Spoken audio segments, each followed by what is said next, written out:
Graça e paz, queridos irmãos, mais uma vez aqui, com a graça de Deus, para nós juntos partilharmos a palavra do Senhor.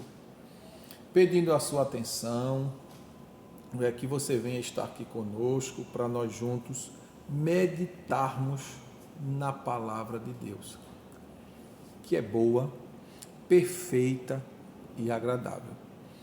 Desta feita, nós iremos dar sequência ao assunto que nós vemos falando sobre princípios de autoridade. Não é?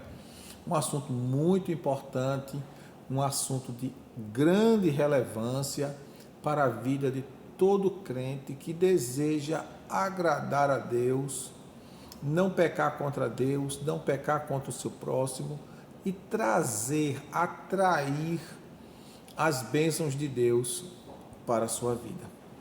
Estamos aqui mais uma vez para tratarmos desse assunto, pedindo a você, por favor, deixe o seu like, faça seu comentário, compartilhe este vídeo com quantas pessoas você desejar, porque o propósito é fazer com que você cresça na graça e no conhecimento do Senhor Jesus. Como sempre, nós estamos aqui na simplicidade que há em Cristo Jesus, falando a palavra de Deus que é inerrante. A palavra de Deus não tem erros, não tem falhas, não tem subterfúgios, ela é a única palavra digna de toda aceitação. Então, convido você a estar conosco, prestar atenção. Se possível, assista esse vídeo mais de uma vez, porque normalmente você assiste a primeira vez, você ouve para você aprender, a segunda vez você escuta para você anotar as referências, conferir as referências bíblicas, que é importante você conferir as referências bíblicas, fazer anotações, a fim de que você possa pesquisar, não é?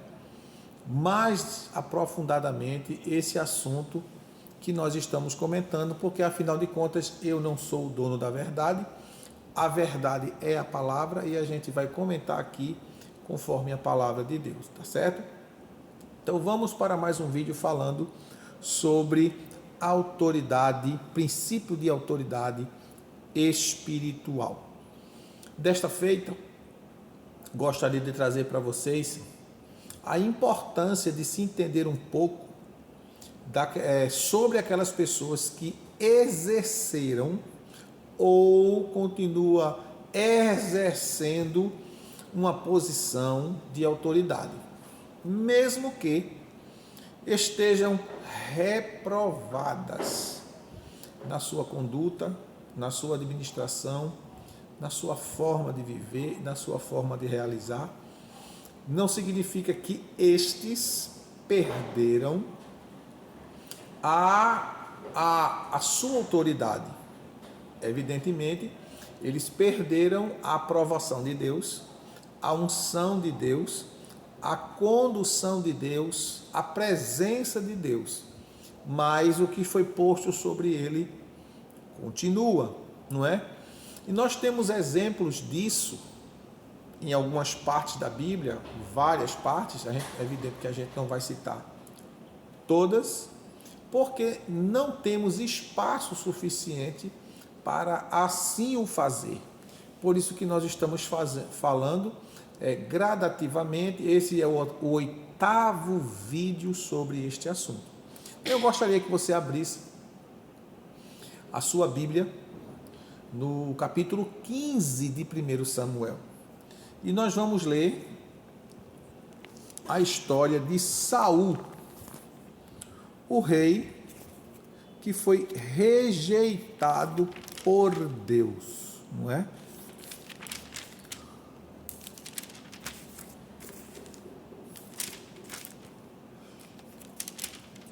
O rei rejeitado por Deus.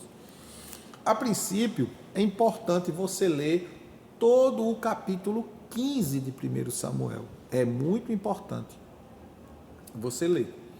Mas a gente vai separar alguns textos, alguns versículos, para a gente ler apenas esses versículos, mas lhe recomendo que você leia todo o capítulo 15. Gostaria que você abrisse no capítulo 15, verso 23 do livro de 1 Samuel. Diz assim: pois a rebelião é como o pecado de feitiçaria, e a obstinação é como a iniquidade de idolatria. Visto que rejeitaste a palavra do Senhor, ele também te rejeitou, para que não sejas rei. Então disse Saul a Samuel: pequei, violei o mandamento do Senhor e as tuas palavras.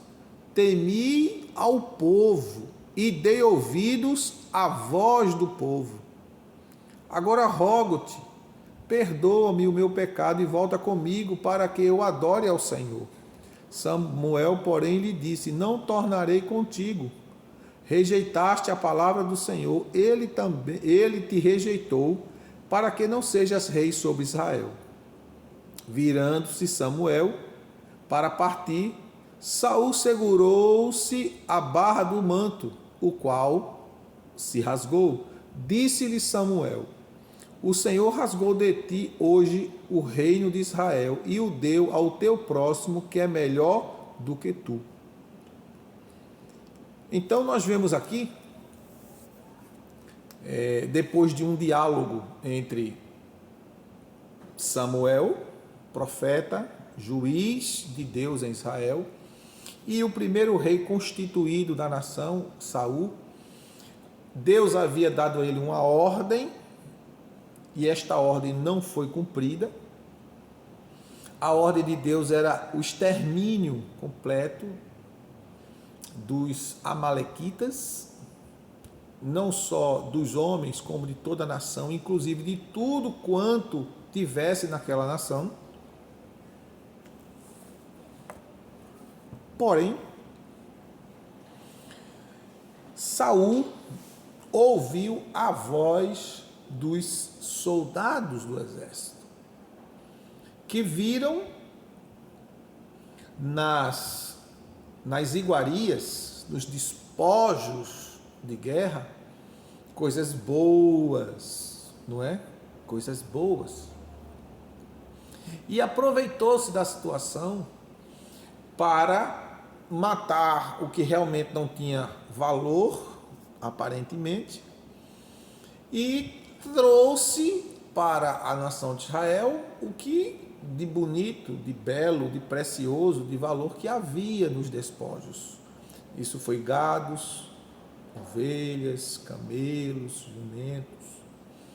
E segundo Saul relata, como isso está escrito no capítulo 15, não é? No versículo 21 e 22, Saul dizendo que os soldados tomaram do despojo ovelhas e bois, o melhor do destinado à destruição, para oferecer ao Senhor teu Deus em Gilgal. Isso Saul dizendo para Samuel.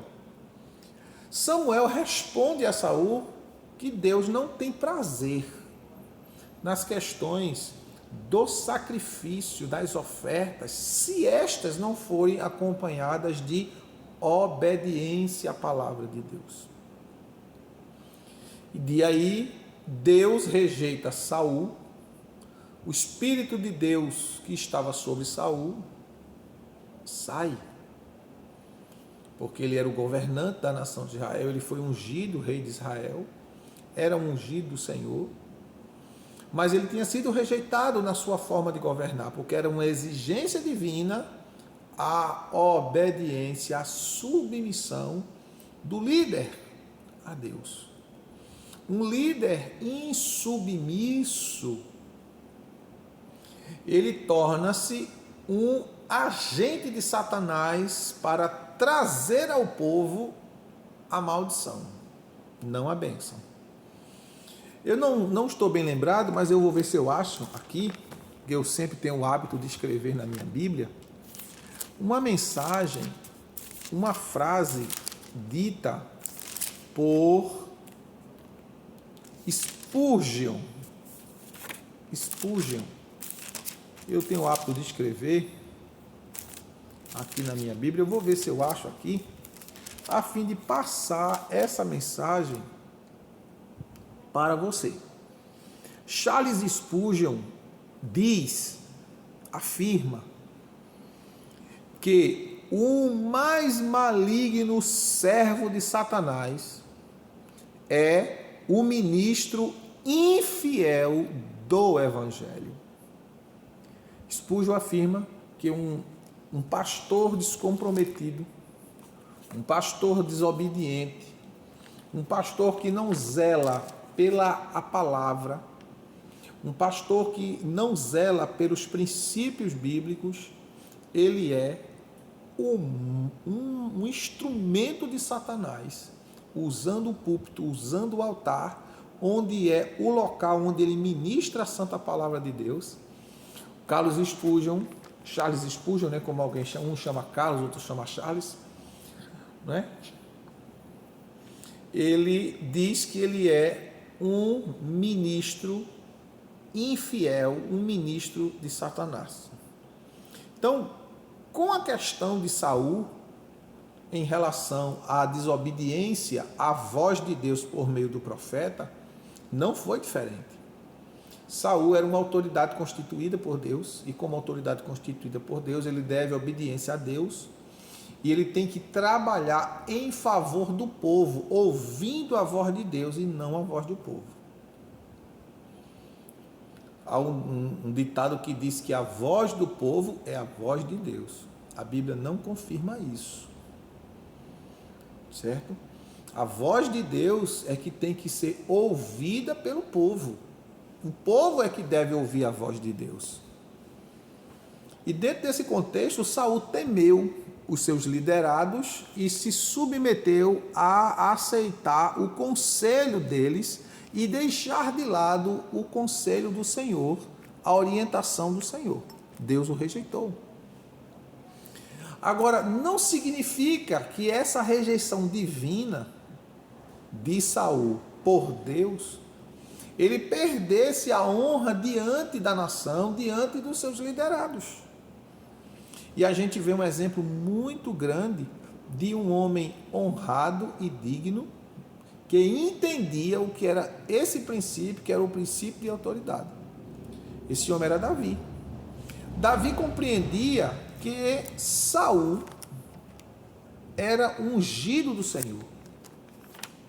E ele não deveria, de forma alguma, ser desrespeitado, mesmo estando esse rejeitado pelo Senhor. A palavra de Deus diz que nós não devemos nos alegrar com a queda, com a destruição dos nossos inimigos. Imagine de nossos irmãos. A Bíblia diz que aquele que difama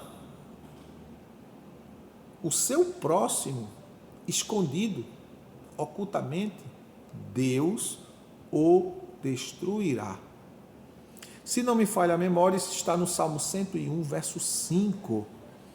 Então, Deus não aprova esse tipo de conduta, esse tipo de comportamento.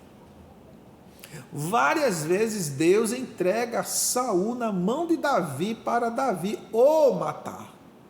E Davi responde ao Senhor que ele não tocaria no seu ungido, porque Davi entendia que foi Deus que colocou Saul. Deus é responsável para tirar Saul. O Senhor colocou, o Senhor vai tirá-lo. Não é? Várias vezes, oportunidades que Deus deu para Davi tirar a vida de Saul, e Davi não tirou a vida de Saul. E um grande exemplo que nós temos disso é que Saul, ainda vivo, mesmo sendo rejeitado, Davi o honrava e Davi o respeitava, porque compreendia que ele era uma autoridade constituída por Deus e cabia a Deus tirá-lo e não a Davi.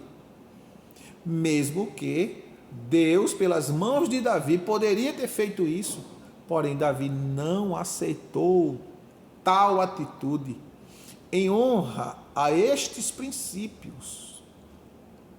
E nós temos um exemplo muito forte, dentro desse contexto que eu estou falando, no livro de 2 Samuel, o capítulo 1. O capítulo 1 de 2 Samuel, vamos ver. 2 Samuel, capítulo 1, fala sobre esse contexto que eu acabei de lhe falar. O capítulo 1, o versículo 1 em diante, fala sobre a morte de Saul e de seu filho Jonatas. O mensageiro vem até Davi e narra o ocorrido, e Davi aí pergunta como aconteceu. Capítulo 1, verso 4. Disse-lhe Davi: o que aconteceu? Conta-me. Ele lhe respondeu: o povo fugiu da batalha e muitos do povo caíram e morreram, assim como também Saul e Jonatas, seu filho, foram mortos. Perguntou Davi ao moço que lhe trazia as novas: como sabes que Saul e Jonatas, seu filho, são mortos? Então disse o moço que lhe dava a notícia: cheguei, por acaso, ao monte Gilboá, e Saul estava encostado sobre a lança, e os carros e a cavalaria apertavam com ele. Olhando ele para trás, viu-me e chamou-me. Eu disse: eis-me aqui. E ele me perguntou: quem és tu? Eu lhe respondi: sou Amalequita. Então ele me disse: aproxima-te e mata-me, porque estou com muita vertigem e toda a minha vida ainda está em mim. Assim me aproximei dele e o matei, porque bem sabia que ele não viveria depois de ter caído. Tomei a coroa que trazia na cabeça e o bracelete que estava no seu braço e os trouxe aqui a meu senhor. Então Davi apanhou as suas próprias vestes e as rasgou. Assim fizeram também todos os homens que estavam com ele. Prantearam e choraram e jejuaram até a tarde por Saul e por Jonatas, seu filho, pelo exército do Senhor e pelo povo de Israel, porque tinha caído a espada. Então Davi perguntou ao moço que lhe trouxe a nova: de onde és tu? Respondeu ele: sou filho de um homem estrangeiro amalequita. Disse-lhe Davi: como não temeste estender a mão para matares ao ungido do Senhor? Veja o que Davi diz: por como não temestes estender a tua mão e tirar a vida do ungido do Senhor?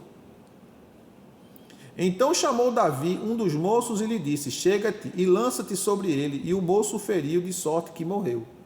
Disse-lhe Davi: o teu sangue seja sobre a tua cabeça, porque a tua própria boca testificou contra ti, dizendo: eu matei o ungido do Senhor. Então aquele homem, mesmo fazendo, ou matando, ou tendo aquela atitude de tirar a vida de Saul, a pedido do próprio, ele cometeu um pecado grave. Porque primeiro, não é, ele se arremeteu ou se lançou, mesmo que obedecendo a um pedido, a uma solicitação, ele não deveria ter feito. Porque a vida pertence ao Senhor. Eu sei que há casos, principalmente hoje, na nossa época, né, casos clínicos irreversíveis, que muitas vezes as famílias são aconselhadas pelos médicos a desligarem os aparelhos para que os seus entes que estão ali internados em estado vegetativo e que a medicina diz que não vai voltar, que não se reverte, E que muitas vezes Deus faz milagres e reverte o quadro, a pessoa sai do coma, sai daquele estado e volta a viver. Inúmeros casos nós temos, tanto no Brasil como no exterior, de pessoas que passaram anos em coma e voltaram a ter uma vida normal. E no caso de Saul, ferido, machucado, encostado, encurralado, de forma que não tinha como fugir, porque além de ferido estava cercado pelo exército inimigo, ele pede para morrer.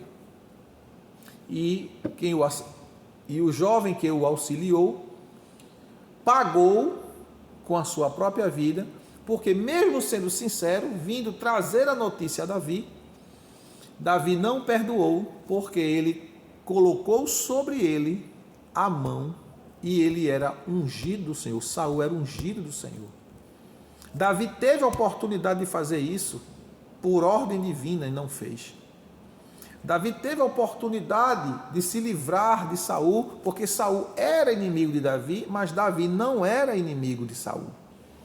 Davi ele era um homem temente a Deus, e a Bíblia diz que, dentro do contexto que nós lemos lá de 1 Samuel capítulo 5, verso 23 até o 29, quando o profeta Samuel diz que o Senhor rasgou o teu reino e deu a um homem que é melhor do que tu. Então, Samuel estava tão certo disso, que Deus o haveria de fazer, que disse que o próximo rei seria melhor do que Saul, como o foi. E não houve rei em Israel tão bom para a nação de Israel como foi Davi. Mesmo ele tendo falhado, tendo cometido coisas horríveis, Davi foi o melhor rei que Israel teve. E dentro desse contexto, trazendo isso para os nossos dias, o apóstolo Paulo, ele sofreu muito com falsos líderes, com falsos irmãos. Mas em momento algum, ele cita, ele deseja a eles de si mesmo o mal. Pelo contrário. No capítulo 6, aliás, no capítulo 4 de 2 Timóteo,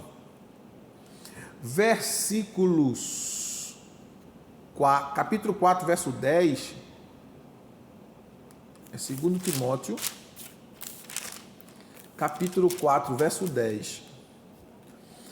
O apóstolo Paulo, ele traz exemplos maravilhosos sobre essas questões.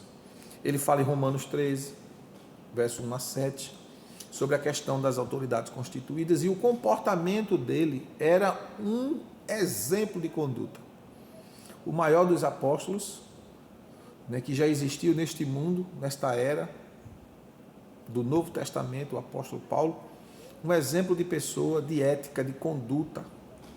Ele diz no capítulo 4, verso 10 da segunda carta a Timóteo: porque Dimas me abandonou, amando o presente século, e foi para Tessalônica.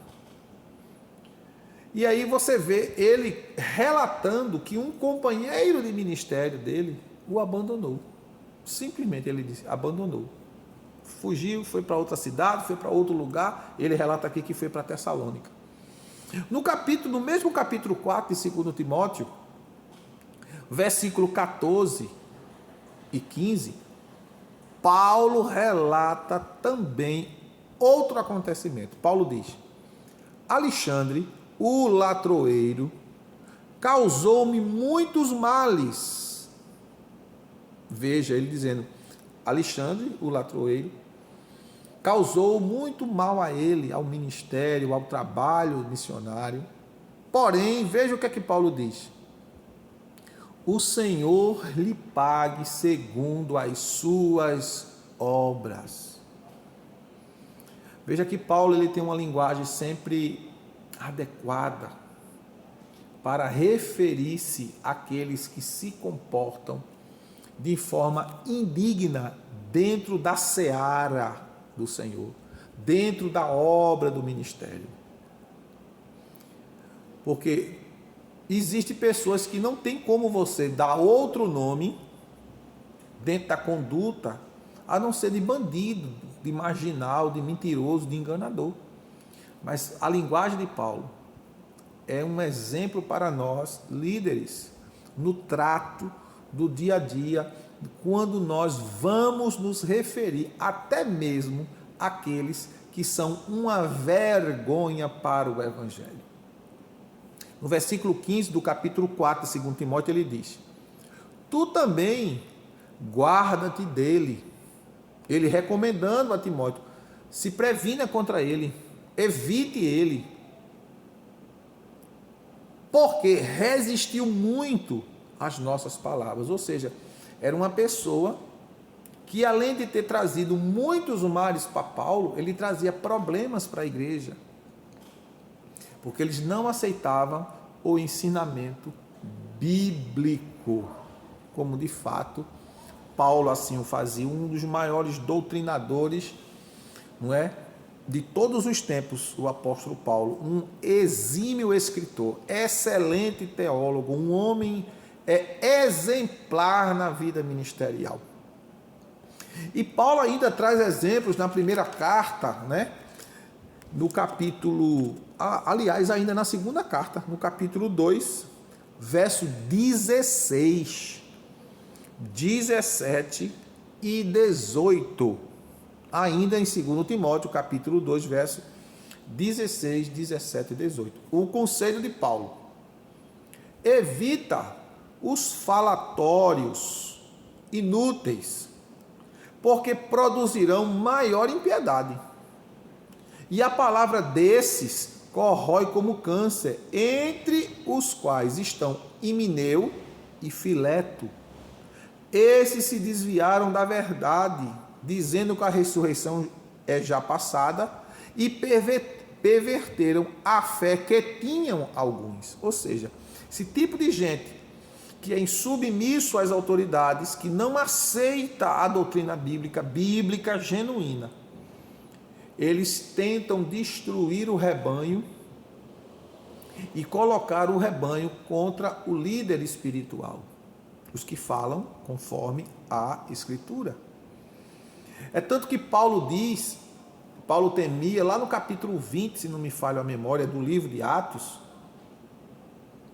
Paulo diz que temia a sua partida, porque quando ele partisse, muitos lobos, devoradores, destruidores se introduziriam no meio do rebanho e ia de alguma forma destruir, como aconteceu aqui, com Himeneu e Fileto, que torceram os ensinamentos de Cristo e fizeram com que alguns naufragassem na fé.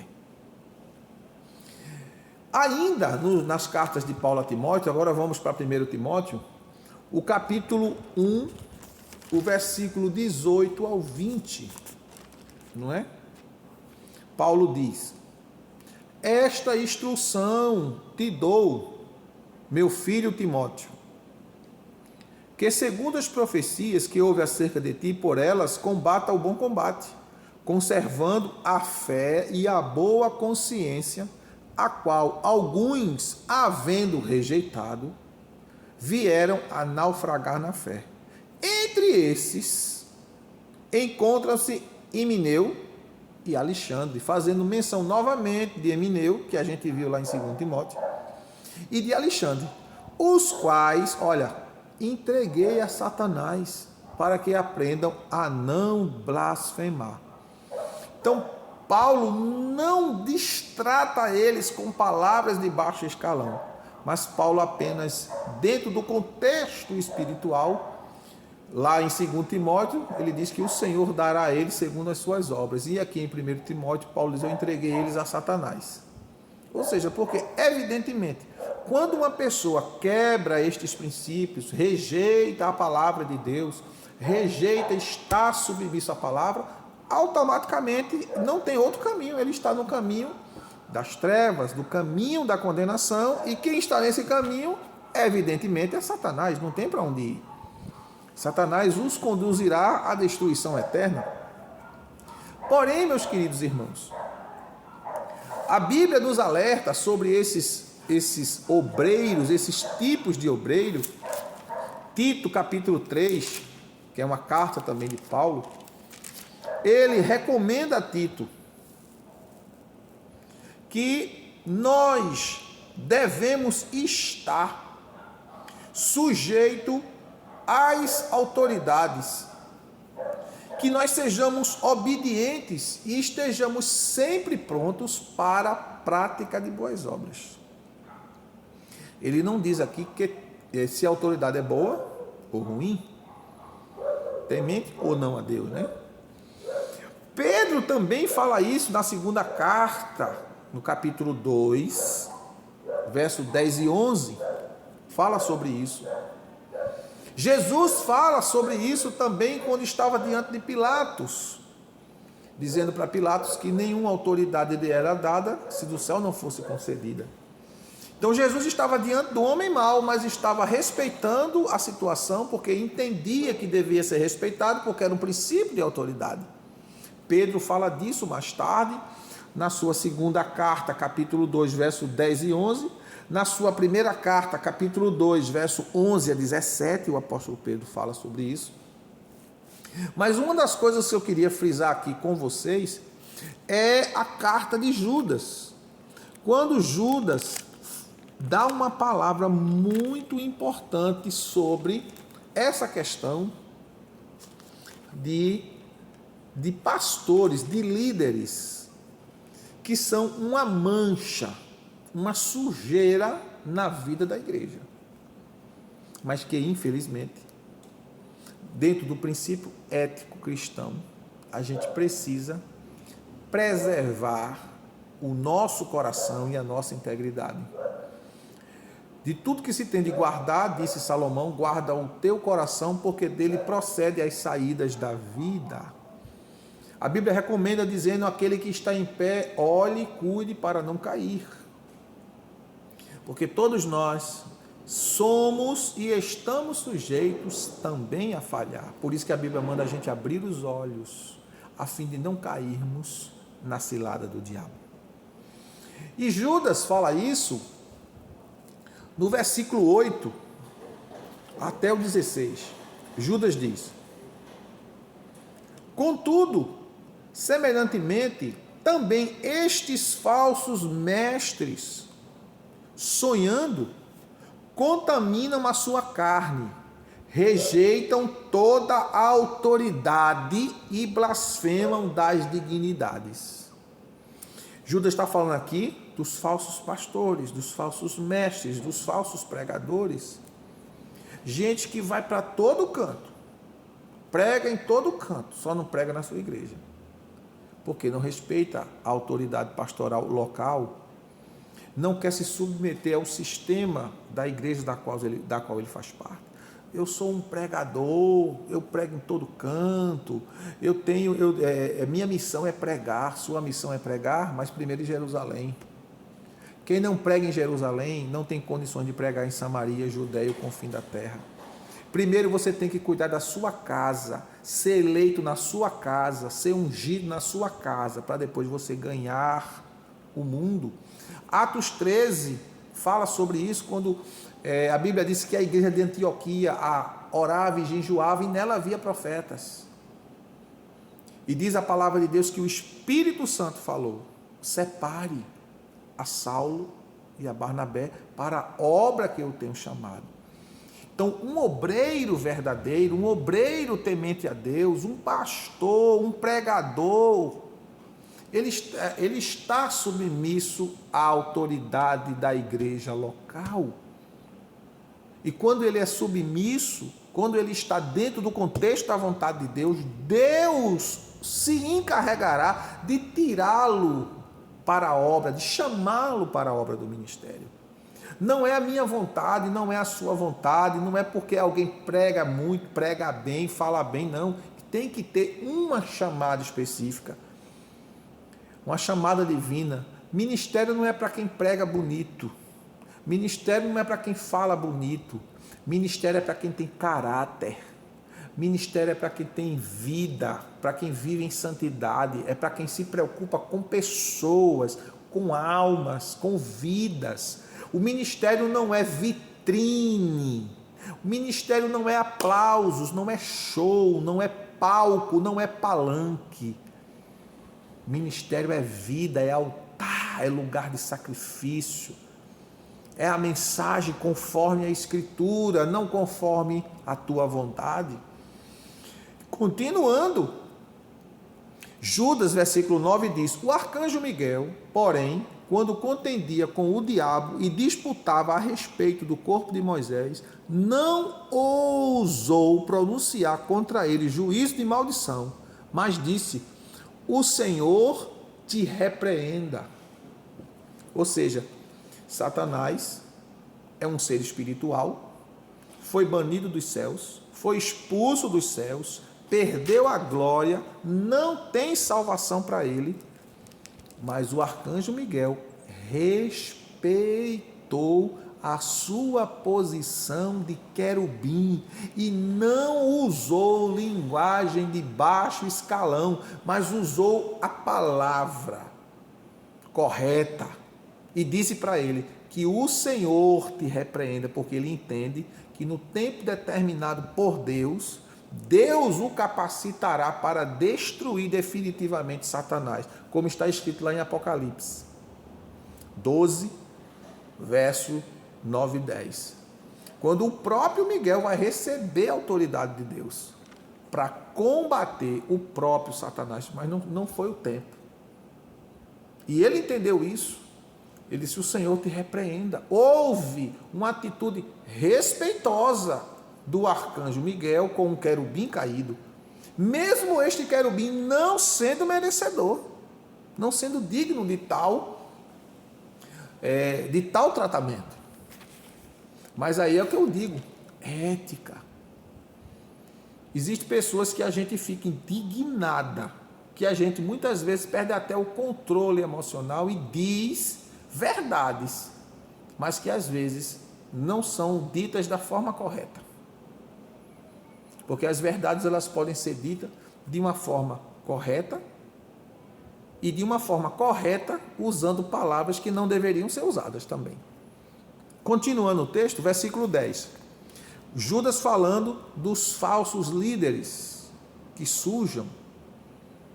Não é como a gente leu no versículo 8 de Judas, que eles não respeitam as autoridades. Eles não respeitam, não é, as dignidades e blasfemam, xingam, maldizem. Versículo 10. Estes, porém, difamam tudo o que não entendem, e naquilo que não compreendem de modo natural, como animais irracionais, até nisso se corrompem. Ai deles! Entraram pelo caminho de Caim, movidos pela ganância, foram levados pelo erro de Balaão, perecerão na revolta de Coré. Estes são manchas em vossas festas de amor, banqueteando-se convosco sem nenhum recato, sem respeito. Pastores que se apacentam a si mesmos. Que a Bíblia chama, que Jesus chama ele lá no capítulo 10 de João, de mercenário, de ladrão, de salteador. Jesus chama porque Jesus tem autoridade para isso. É tanto que na cruz, 2:16 de Colossenses diz que Jesus despojou todo o principado, toda a autoridade. Ele tem autoridade para isso, não é? Pastores que se apacentam a si mesmos, são nuvens sem água, levadas pelos ventos, árvores sem frutos em pleno outono, e desarraigadas, duplamente mortas. São ondas furiosas do mar, espumando as suas próprias sujidades, estrelas errantes para as quais tem sido eternamente reservada a escuridão das trevas. Concernente a estes, profetizou Enoque, o sétimo depois de Adão: vede, o Senhor vem com milhares de seus santos para fazer juízo contra todos e para fazer convictos todos os ímpios acerca de todas as obras ímpias que impiamente praticaram e de todas as duras palavras que os ímpios e pecadores por eles proferiram, Estes são murmuradores, queixosos, pastores que reclamam, que só querem a gordura, a lã, o leite das ovelhas, que vivem reclamando de tudo.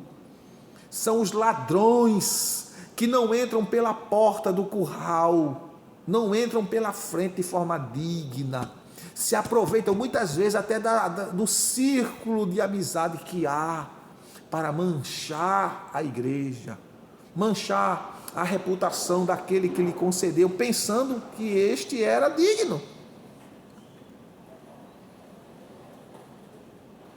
Estes são murmuradores queixosos, andando segundo os seus desejos impuros, cuja boca diz coisas muito arrogantes, bajulando as pessoas por motivos interesseiros. Então veja que tipo de gente, que tipo de líder, muitas vezes estão dentro das igrejas. Por isso, queridos, principalmente vocês da IBMA, entendam o cuidado que eu tenho com isso. Compreendam quando muitas vezes eu veto pessoas para vir trazer, para vir pregar na nossa igreja, não é porque eu não gosto da pessoa ou tenho alguma coisa contra a pessoa, é porque a gente precisa conhecer, saber quem é quem. Casa de Deus, povo de Deus, ele tem que ser abençoado com a mensagem de Deus, saindo de uma boca consagrada a Deus, de uma vida dedicada a Deus, de uma vida exemplar. A gente não é ovelha sem pastor. Nós não somos, nós temos o sumo pastor Jesus. E a IBMA, enquanto eu estiver aqui, se Deus assim me permitir, procurarei, dentro daquilo que a palavra de Deus nos ensina, manter a integridade da palavra. Entendendo que a gente precisa respeitar, mesmo eles não sendo dignos de respeito. E como disse Paulo, o Senhor, Deus é que trará juízo sobre estes. Principalmente no dia do juízo final. A Bíblia, como a gente acabou de ler em Judas, o Senhor classifica ele homens ímpios que andam impiamente, praticando obras, destruindo, praticando más obras, destruindo a igreja, o rebanho, a reputação, a dignidade do Evangelho. Que Deus te abençoe, que você medite nesta palavra, analise esta palavra. Se possível, como eu disse no começo, assista o vídeo mais de uma vez e analise tudo que eu estou lhe dizendo. Pegue os textos bíblicos, não é? Os que eu citei, teve textos que eu citei, mas não li, não é? Como a gente leu aqui, tenho aqui as anotações dos textos, porque afinal de contas eu não lembro de tudo.